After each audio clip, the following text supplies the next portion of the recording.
Seja bem-vindo, estamos de regresso para mais um programa em busca da verdade, mais um tempo em redor da Palavra de Deus, com o desejo de descobrir mais uma magnífica verdade que a Bíblia nos revela. Hoje vamos estudar sobre este grande homem, Deus.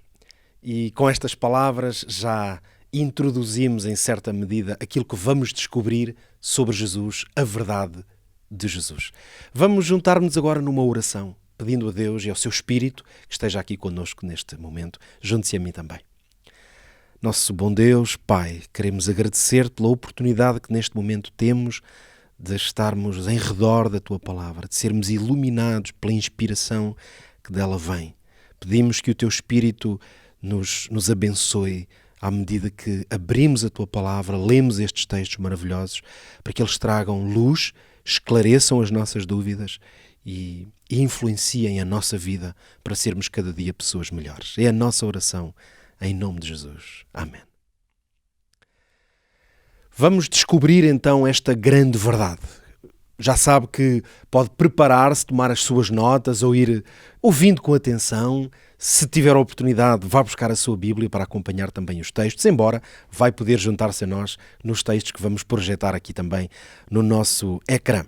Já sabe que pode juntar-se a nós depois no final deste programa, na página da Novo Tempo, novotempo.pt/em busca da verdade, para aí não só fazer um pequeno teste para perceber assim no imediato até que ponto conseguiu guardar as ideias principais, mas também é a maneira de assim pedir que lhe enviemos o resumo e o guião deste estudo. Talvez a pergunta de base com a qual vamos começar este estudo é tão simples e tão direta quanto esta. Quem é Jesus? Esta pergunta quase que diríamos que é obrigatória, porque a dimensão da influência de Jesus numa escala global, universal, e o impacto que Jesus teve e continua a ter na vida das pessoas, na história da sociedade, é de uma grandeza tal que é impossível não nos perguntarmos quem é Jesus. É curioso porque na Bíblia vamos encontrar uma referência, certa ocasião, em que o próprio Jesus fez esta pergunta.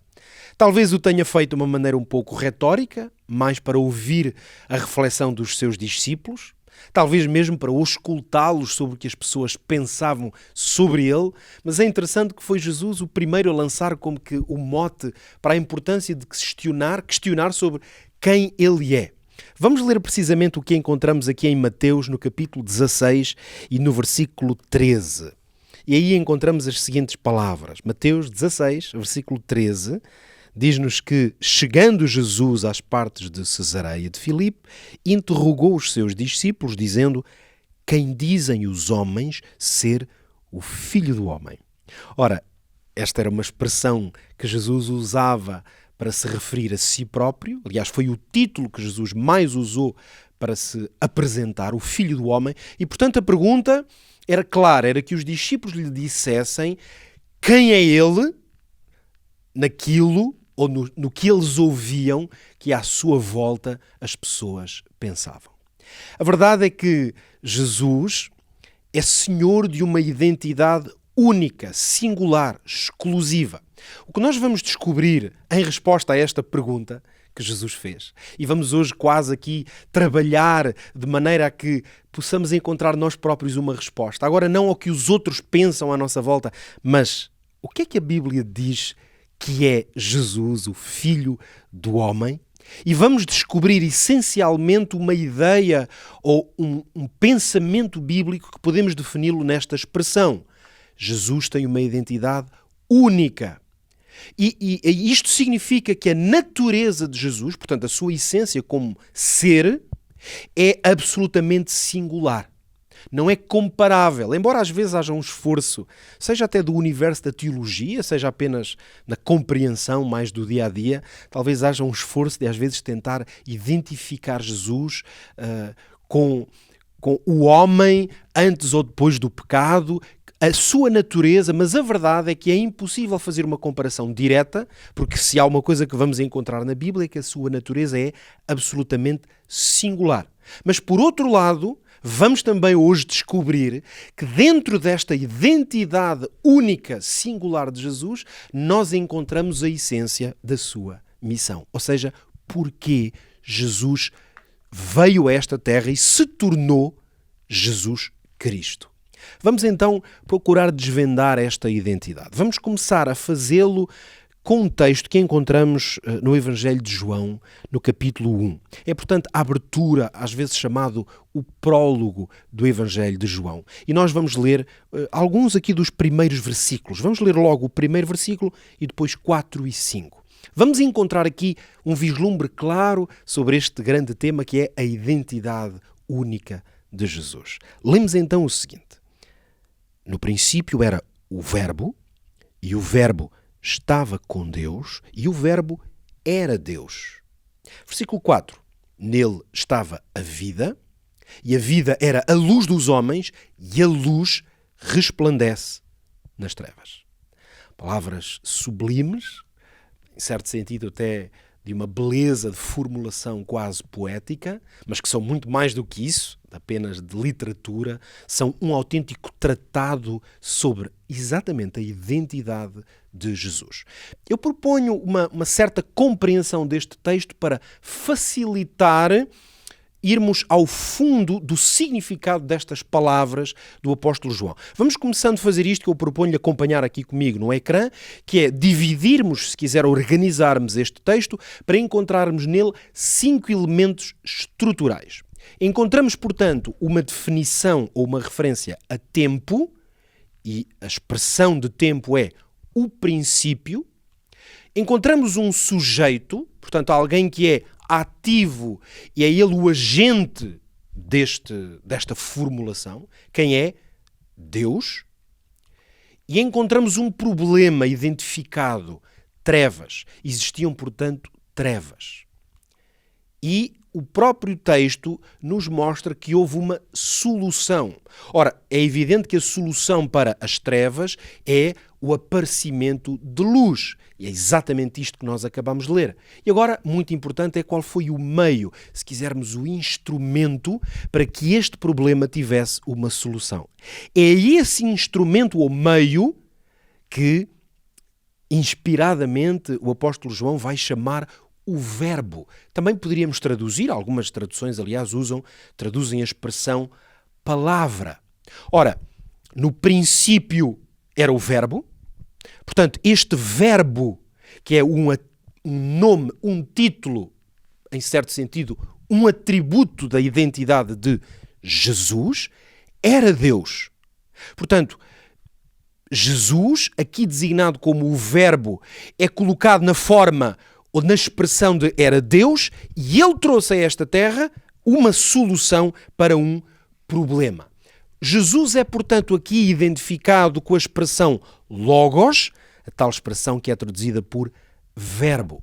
Mas eu gostava que me acompanhasse agora para compreendermos que esta estrutura escolhida, ou escrita pelo apóstolo João, ela teve seguramente uma inspiração.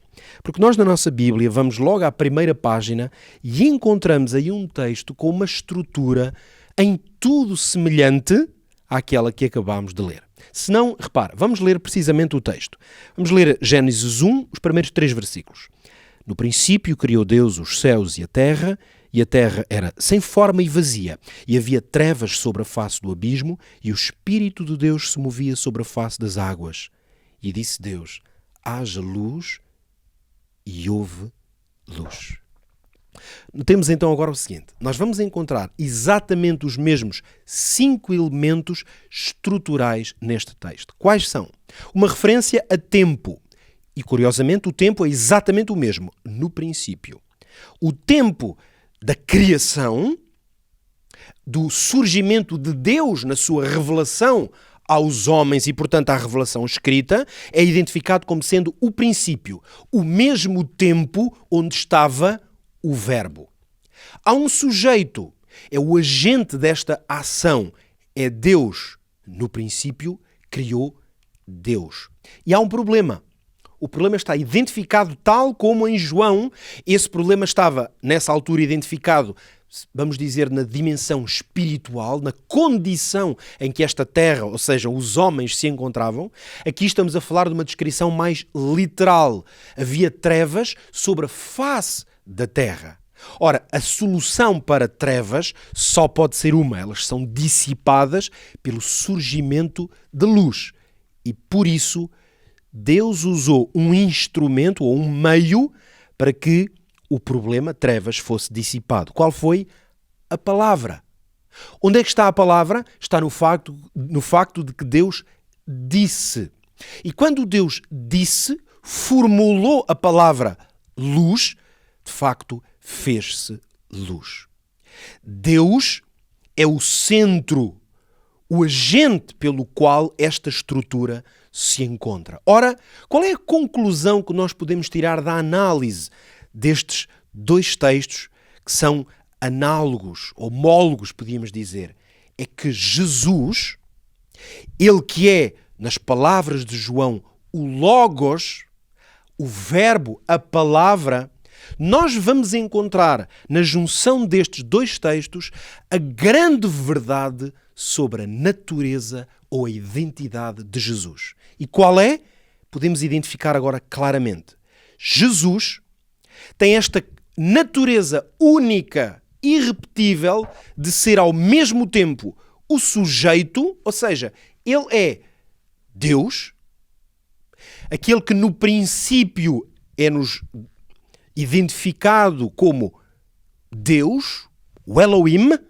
Aqui em João nós vamos encontrar que o verbo era Deus. E era-o desde quando? Desde o princípio. Mas quando João nos descreve como é que o problema das trevas em que este mundo espiritualmente se encontrava, nós vamos encontrar que Jesus tornou-se o meio ou o instrumento. Por isso ele agora é chamado de palavra, logos, que é alguma coisa instrumental, que está ao serviço de, que cumpre um propósito. Nós entendemos então que Jesus foi ao mesmo tempo Deus e o meio humano, o instrumento de Deus. Logo, estes textos ajudam-nos a compreender esta essência da natureza única de Jesus, que agora podemos definir da seguinte maneira, e é o que no fundo vamos agora explorar, aqui explorámo-lo nesta análise mais profunda deste texto magnífico, mas agora vamos analisar esta grande verdade, como temos feito até aqui no Em Busca da Verdade, folheando os textos da Bíblia e vendo como esta revelação se encontra espalhada por toda a Bíblia. Qual é esta grande revelação sobre Jesus? Sendo plenamente Deus, Jesus fez-se plenamente homem. Vamos explorar esta grande verdade numa viagem ao longo da Bíblia. Viagem que vamos começar num texto do apóstolo Paulo, em Filipenses, no capítulo 2, onde o apóstolo resume, consuma em palavras esta grande verdade, tal como Deus lhe instruiu ou o inspirou. Nota as seguintes palavras, leia-as comigo. Filipenses 2, 5 e 6. De sorte que haja em vós o mesmo sentimento que houve também em Cristo Jesus, que sendo em forma de Deus, não teve por usurpação ser igual a Deus. Repare que a essência desta explicação do apóstolo Paulo é que Jesus tinha forma de Deus. Eu vou colocar-lhe aqui, não por uma razão técnica, porque não é o propósito deste estudo, mas isto ajuda, eu acredito que pode ajudar a solidificar a sua compreensão de que se fizéssemos uma tradução, vamos dizer, mais literal desta expressão, sendo em forma de Deus, repare que a primeira expressão que encontramos é morfé, nós entendemos até em português, porque temos muitas palavras que têm esta raiz, a morfologia, morfé. Ora, a morfologia de Deus, de Jesus Cristo, qual é? É a morfologia divina.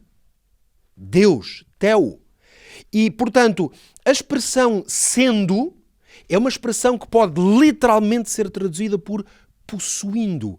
É aquele que tem. está debaixo da sua posse, que é isso que literalmente encontramos nesta palavra original.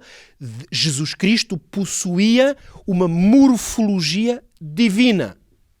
No entanto, quando se tornou Jesus Cristo o homem, ele não teve por usurpação ser igual, ou seja, abdicou dessa morfologia. Por isso, partindo desta grande verdade bíblica, nós podemos agora explorar com mais profundidade os diversos elementos, ou se quisermos, dimensões desta dupla, mas qualquer uma delas plena identidade de Jesus. Vamos então à procura de descobrir esta identidade. Vamos começar com a primeira parte. Jesus foi plenamente homem. Não pode haver dúvida. Jesus não foi Deus na Terra, no sentido em que não viveu nada, nem teve nenhuma das experiências que os homens podem ter. Se assim fosse, poderíamos dizer que a experiência de Cristo tinha sido uma farsa, se quisermos, ou apenas um objetivo pedagógico. Ele não teria sentido nem experimentado nada que seja essencialmente humano, mas esteve aqui porque Deus tem todo o poder, nesta hipótese, e portanto ele apareceu com uma forma corporal e visível. Ora, não é isto que a Bíblia revela. Vamos ver então o que é que a Bíblia revela. Em primeiro lugar, nós vemos que Jesus teve a posição e o título de filho. E esta ideia de filiação humana foi uma das grandes características de Jesus. Portanto, ele foi assim chamado e a Bíblia declara-o. Veja, primeiro, foi chamado filho de Maria. Lemos isto em Marcos no capítulo 6 e no versículo 3. Não é este o carpinteiro filho de Maria? Diziam aqueles que o viam ali em Nazaré. Ele foi também chamado o filho de Davi. Lemos em Marcos 10:47 que, ouvindo que era Jesus de Nazaré, começou a clamar: Jesus, filho de Davi. Uma expressão de um homem que clamou por Jesus por cura e libertação. Ele era conhecido, portanto, como o filho de Davi, o rei de Israel. Mas ele também foi designado, e sobretudo designou-se a ele próprio, como filho do homem. Porque o filho do homem veio salvar o que se tinha perdido. Lemos em Mateus 18:11. Nós percebemos, portanto, que a Bíblia é clara em afirmar esta posição e este título de filiação humana. A Bíblia também declara que Jesus foi tentado em todas as coisas, o que é uma característica essencialmente de natureza humana, porque Deus, na sua plenitude divina, não pode ser tentado, mas Jesus foi tentado. O apóstolo diz aos Hebreus no capítulo 4 e no versículo 15 que não temos um sumo sacerdote que não possa compadecer-se das nossas fraquezas, porém como nós, em tudo foi tentado, mas sem pecado. A diferença no resultado da vida de Jesus foi que ele nunca pecou, mas em todas as coisas foi tentado. Jesus também foi semelhante aos homens, equivalente, do mesmo género. Encontramos mais uma vez nas palavras do apóstolo aos Hebreus no capítulo 2 e o versículo 17. Leia comigo. Pelo que convinha que em tudo fosse semelhante aos irmãos, para ser misericordioso e fiel sumo sacerdote naquilo que é de Deus, para expiar os pecados do povo. Para poder cumprir esta missão de sumo sacerdote e daquele que expia, Jesus teve que se fazer semelhante aos seus irmãos, tornar-se, portanto, nosso irmão. Jesus também teve, tal como a Bíblia o demonstra, diversas necessidades intrinsecamente humanas. Vejamos alguns exemplos. Jesus teve fome. Diz Mateus 4:2 que, tendo jejuado 40 dias e 40 noites, depois teve fome. Mas teve também sono. Mateus 8 registra que no mar se levantou uma tempestade. Nesta magnífica história em que Jesus acalma a tempestade, é-nos dito que ele, Jesus, porém, estava dormindo. Mas a Escritura, os Evangelhos, relatam também que Jesus padeceu a necessidade do cansaço. Diz João 4:6 que Jesus, pois cansado do caminho, assentou-se junto da fonte. Aliás, nesta fonte pediu água, também com sede.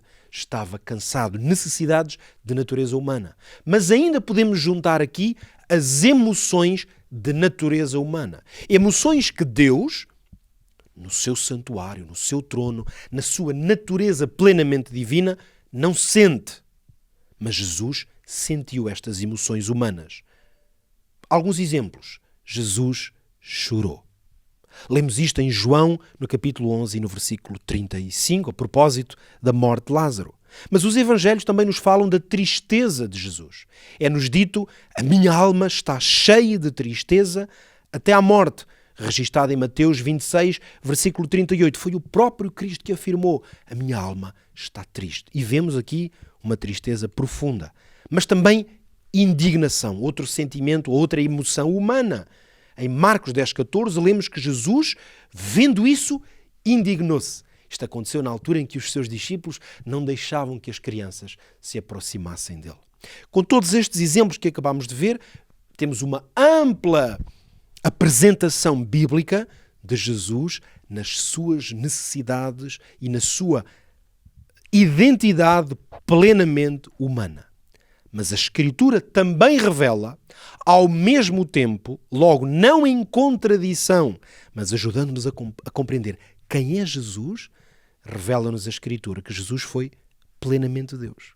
Ou seja, tal como acabamos de ler, características plenamente humanas, distintas, portanto, daquelas que a própria Bíblia identifica como características divinas, agora, surpreendentemente, diríamos, vamos encontrar Jesus com um conjunto de atributos e características plenamente divinas, ou seja, que só Deus pode ter na sua essência.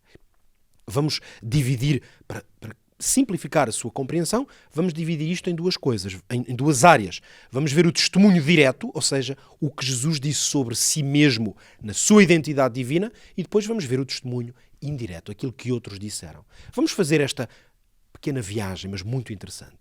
Jesus afirmou ser o Eu Sou, o nome de Deus, tal como apresentado a Moisés no Sinai. Lemos João 8,58, disse-lhe Jesus, em verdade vos digo que antes que Abraão existisse, eu sou. Uma afirmação clara da sua natureza e nome divino. Jesus afirmou ser também a vida. Não ter vida, mas ser vida. Portanto, fonte de vida. Ele afirmou, João 11,25, disse-lhe Jesus, eu sou a ressurreição e a vida. Quem crê em mim, ainda que esteja morto, viverá. Quer dizer que ele é o Senhor que dá a vida. Jesus também afirmou perdoar pecados. Vamos ler isto em Mateus, no capítulo 9. Aliás, esse assunto foi considerado como uma blasfémia, a sua afirmação. É claro que foi considerado uma blasfémia. Porquê? Porque aqueles que naquele momento estavam à sua volta não criam ainda nele, precisamente como esse Deus feito homem. Vamos ler então, Mateus 9, 5 e 6. Pois o que é mais fácil, dizia Jesus, dizer ao paralítico, perdoados-te são os pecados, ou levanta-te e anda? Ora, para que saibais que o Filho do Homem tem na terra autoridade para perdoar pecados, disse então ao paralítico, levanta-te, toma a tua cama e vai para a tua casa. Jesus perdoou pecados, um atributo de Deus. Mas Jesus também se autoproclamou na revelação bíblica como o Todo-Poderoso. Agora, não nos Evangelhos, mas na revelação dada a João, que nós temos na Bíblia, no maravilhoso livro do Apocalipse, uma revelação de Jesus Cristo, onde o próprio Jesus, nessas visões, aparece e fala ele pessoal e diretamente várias vezes com João. Logo no primeiro capítulo, na abertura, nessa grande visão sobre o próprio Cristo, ele vai dizer, eu sou o Alfa e o Ômega, o princípio e o fim, diz o Senhor, o que é, o que era e o que há de vir, o Todo-Poderoso. Estas são expressões das palavras de Jesus, agora não mais nesta terra, naturalmente, mas que ele, ao se apresentar com estes atributos e características, apresenta-se, portanto, como Deus, o Todo-Poderoso. E vejamos agora na Bíblia alguns testemunhos indiretos, portanto, o que outros disseram, autores bíblicos, anjos enviados por Deus, vamos ver que disseram que Jesus era plenamente Deus. temos este registro do apóstolo aos Hebreus, que escreveu, capítulo 13, versículo 8, Jesus Cristo é o mesmo ontem, hoje e eternamente, demonstrando, portanto, a dimensão de eternidade que só Deus pode ter. Por outro lado, ele foi chamado desde o tempo profético, porque eu vou ler as palavras que estão registadas em Mateus 1:23, mas elas eram uma citação do que já tinha sido revelado pelo profeta Isaías, e diz-nos que a Virgem conceberá e dará à luz um filho, e ele será chamado pelo nome de Emanuel, que traduzido quer dizer Deus conosco. Portanto, estava profetizado que não se trataria, lá está, de um homem na sua essência igual a todos os outros homens, mas de Deus conosco, feito homem. Portanto, trata-se da natureza, da pessoa divina. Por outro lado, ele foi chamado Deus meu. Um texto maravilhoso que encontramos em João, no capítulo 20 e no versículo 28. Em que momento, depois de Tomé, por causa deste episódio, muitas vezes conhecido como o discípulo da dúvida, Tomé vai virar-se para Jesus depois de ter visto as marcas nas suas mãos e nos seus pés e, portanto, depois de compreender que ele não se reteve na morte, mas ressuscitou, e Tomé vai declarar, dizendo Senhor meu e Deus meu. Portanto, Tomé naquele momento compreendeu que estava na presença do próprio Deus. Mas vamos encontrar agora uma declaração também muito significativa no livro do Apocalipse. Venha comigo neste texto, que está no último capítulo de Apocalipse, no capítulo 22, os versículos 8 e 9, e veja o que aconteceu com o apóstolo João, que estava em visão, mas de facto estava a ser acompanhado por um anjo e a ver essas coisas maravilhosas. Ele, a certa altura vai acontecer o seguinte: e eu, João, sou aquele que vi e ouvi estas coisas, e havendo-as ouvido e visto, prostrei-me aos pés do anjo que me as mostrava para o adorar. E disse-me, olha, não faças tal, porque eu sou conservo teu e de teus irmãos, os profetas, e dos que guardam as palavras deste livro, adora a Deus. Repare, portanto, que João, ele, na primeira pessoa, relata que ao ser acompanhado por este anjo, este enviado divino, a ver aquelas coisas incríveis, sentiu o desejo de adorar e prostrou-se aos pés daquele ser. Mas que, como era um ser criado, um anjo, automaticamente o anjo vira-se para João e diz, não faças isso, não te prostres, não te ajoelhes diante de mim, porque eu não sou Deus. Se queres adorar a alguém, adora a Deus. Porquê? Porque Deus é o único ser que pode ser adorado. Isso, claro, é um registro que na Bíblia está desde os 10 mandamentos até tantos outros lugares. Deus é o único ser digno de adoração, porque fora de Deus todos são suas criaturas e, portanto, em certo ponto, semelhantes no seu valor e na sua natureza. Mas agora repara o seguinte. Em Apocalipse, no capítulo 5, vamos encontrar uma visão que João tem do que ele viu no céu. E aí ele vai referir-se diversas ocasiões a Jesus, agora como o Cordeiro de Deus, referindo-se precisamente ao seu sacrifício e à razão pela qual ele agora é no céu adorado. Acompanhe-me então esta leitura. Diz que, havendo tomado o livro, os 4 animais e os 24 anciãos prostraram-se diante do Cordeiro. E tendo todos eles harpas e salvas de ouro cheias de incenso, que são as orações dos santos, agora versículo 12, com grande voz diziam, digno é o Cordeiro que foi morto de receber o poder e riquezas e sabedoria e força e honra e glória e ações de graças. Quem é que está a ser adorado lá nos lugares em que João tinha estas visões e onde o anjo lhe disse, não me adores, adora a Deus? Nesse lugar, diversos seres se prostam diante do Cordeiro, o Cordeiro de Deus, e o adoram. Agora, depois desta compreensão que fizemos sobre a clara revelação da Bíblia, sem dúvida, com tantos textos que lemos, de que Jesus é plenamente homem e plenamente Deus, a grande questão é porque é que para nós é tão importante reconhecer isto. Em certo sentido, poderíamos dizer que este é um conhecimento um pouco teórico, poderíamos dizer. Que implicações isso tem para mim? Ok, ele foi isso. Poderá ser alguma coisa do passado. Mas eu quero mostrar-lhe que não, que isto está na essência do que é ser cristão. Seguidor de Jesus, seu discípulo e crente na sua palavra. Que é por isso que, com certeza, está a fazer este estudo comigo aqui, que estou a procurar diligentemente fazê-lo também consigo. Nós lemos nas palavras do apóstolo João, mas agora na sua primeira carta, esta fortíssima declaração. 1 de João 2,22. Quem é o mentiroso, senão aquele que nega que Jesus é o Cristo? O apóstolo João vai ser claro. Ele a seguir estas palavras, eu coloquei aqui apenas esta expressão para ela se ficar clara, mas Jesus vai mesmo dizer que este é o anticristo.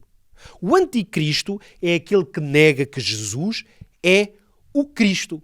Repare que Jesus e Cristo vão aparecer aqui não como um nome composto, que às vezes nós tratamos Jesus como Jesus Cristo, o que é o nome correto, mas pode às vezes confundir-se com a ideia de ser uma espécie de nome, tal como eu sou Pedro Miguel. Não se trata de um nome composto.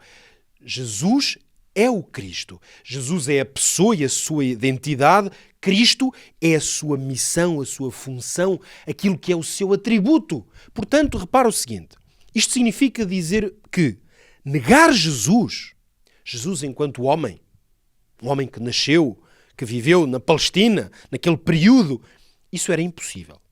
Repara, tanto é impossível para nós hoje, não apenas porque a Bíblia fala dele, algumas pessoas poderiam dizer, mas eu não creio na Bíblia, mas hoje é literalmente impossível negar a existência do homem Jesus.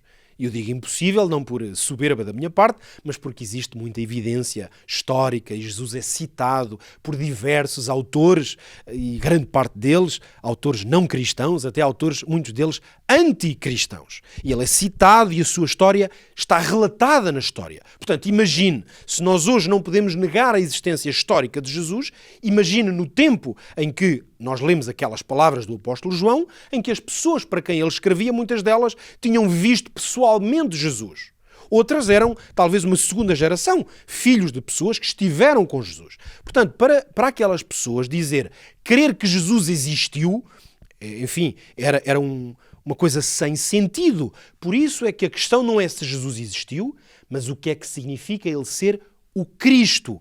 Aí é que o apóstolo João vai ser perentório em dizer que essa é a grande mentira da fé. Se alguém não crê que Jesus é o Cristo. E é isto que eu gostava de explorar consigo ao terminar este estudo sobre a vida e a identidade de Jesus.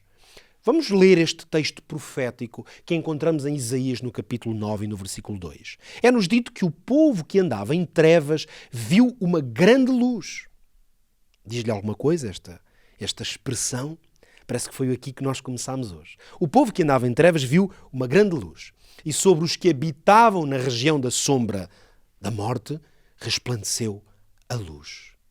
Nós começámos este estudo precisamente por mostrar como trevas e luz estavam relacionadas com a aparição neste mundo de Deus, o Verbo.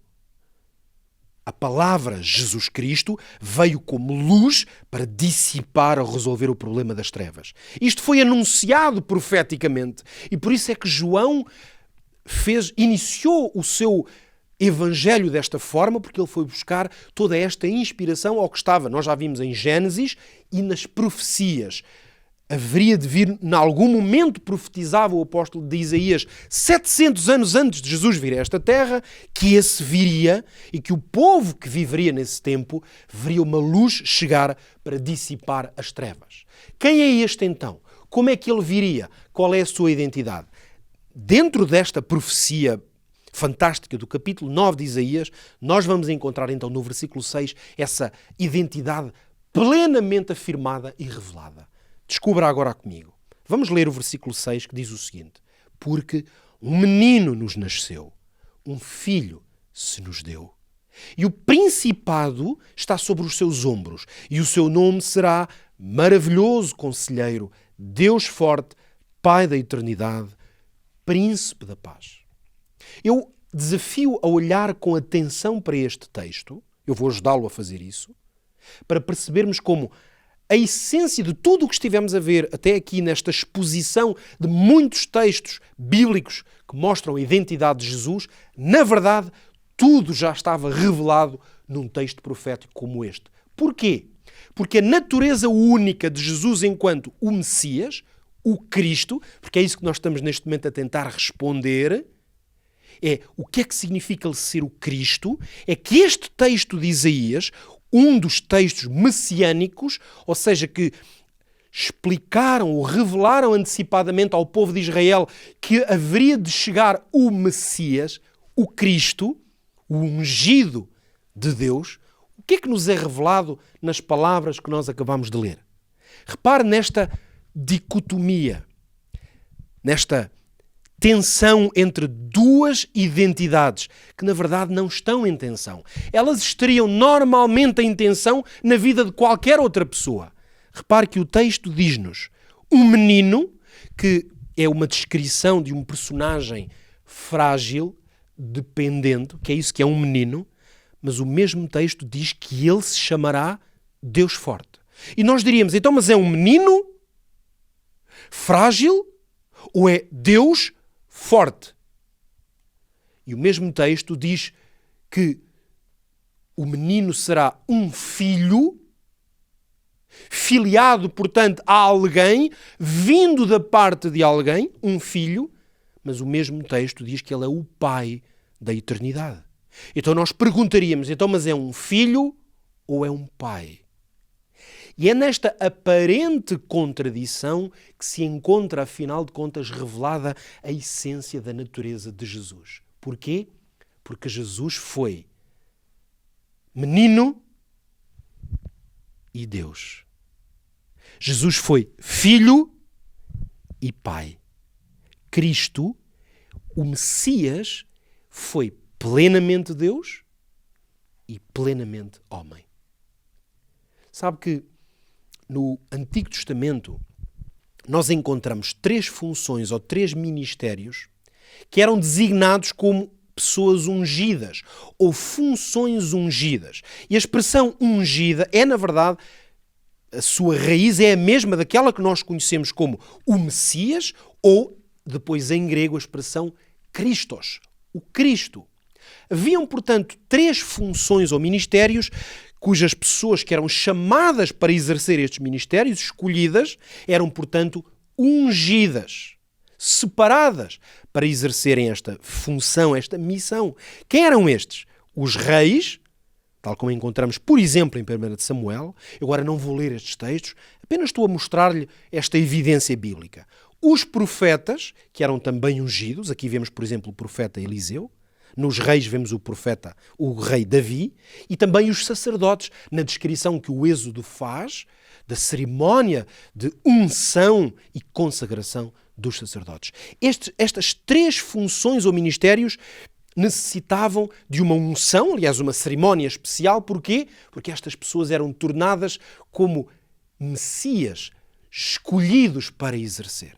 Na verdade, nós podemos compreender que a necessidade que o povo de Deus tem de ter reis, de ter aquele que é soberano, de ter profetas e de ter sacerdotes, esta necessidade foi perfeitamente cumprida na vida de quem? É isto que eu gostava de deixar consigo ao terminar este estudo. Na verdade, sabemos que a missão de um rei é governar, ser soberano. A função de um profeta é anunciar, proclamar pela palavra. E a função de um sacerdote é ministrar no santuário ou interceder. Note que o texto que nós lemos há pouco, Isaías no capítulo 9 e no versículo 6, ele anunciou precisamente nos títulos que foram dados ao Messias que viria como um menino, como um filho que ele seria dado. No entanto, ele seria o príncipe da paz. Portanto, uma expressão de realeza. Ele governaria como rei num reino de paz. Sim, ele seria profeta. Porquê? Porque a mensagem que ele iria proclamar nesta terra, ele próprio seria essa mensagem, porque ele foi a palavra. Por isso ele seria um maravilhoso conselheiro, porque a sua palavra traria a mensagem da parte de Deus. Mas ele também foi o verdadeiro sacerdote, o Deus forte, o Deus cuja força venceu a morte. O Deus cujo sangue, a força para ultrapassar o Calvário, tornou o verdadeiro sacerdote. O Messias é Jesus Cristo. Significa isto que aceitar Jesus como o Cristo, lembra-se?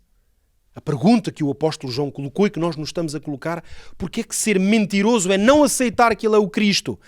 Porque não aceitar o Cristo é não permitir que ele seja o príncipe da paz na nossa vida. É não permitir que ele seja o conselheiro, aquele que tem a palavra, ou não permitir que ele interceda como Deus forte em nosso favor.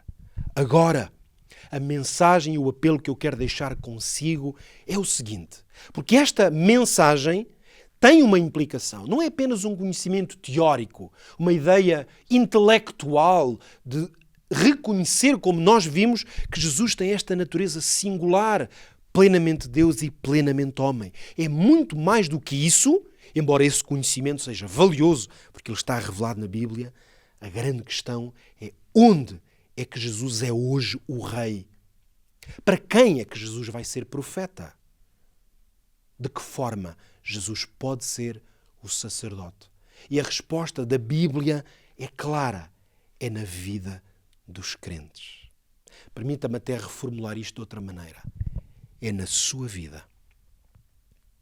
O Deus que é príncipe da paz, o Deus que é maravilhoso conselheiro, o Deus que é forte, é Cristo na sua vida. Cristo é Rei. Ele será Rei na sua vida se o deixar ser soberano. Se o deixar ser Senhor sobre as suas decisões, sobre as suas emoções, sobre aquilo que crê, sobre o que tem e o que sonha. Ser Rei soberano. Jesus será profeta se ouvir e praticar a sua palavra. Aquilo que ele disse. A luz que ele veio trazer por meio da sua palavra. Jesus será o seu sacerdote se confessar os seus pecados e ao confessá-los obtiver perdão. É isto que significa Jesus ser plenamente Deus e plenamente homem. Ele é o único capaz de cumprir estas funções na sua vida. Nenhum homem, nenhuma mulher podia ser rei, profeta ou sacerdote. Mas Deus precisou de assumir a carne e a natureza humana para estar habilitado para cumprir estas funções das quais a nossa vida pessoal e espiritual depende.